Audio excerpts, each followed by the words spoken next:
The Security Council has failed miserably, shamefully. We will fight. We'll go back and fight.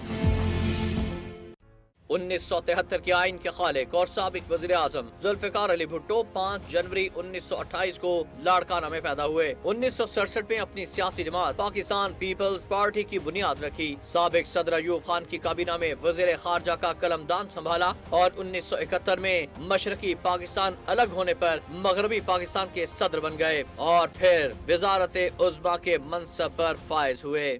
کل بھی بھٹو زندہ تھا، آج بھی بھٹو زندہ ہے، کل بھی بھٹو زندہ تھا، آج بھی بھٹو زندہ۔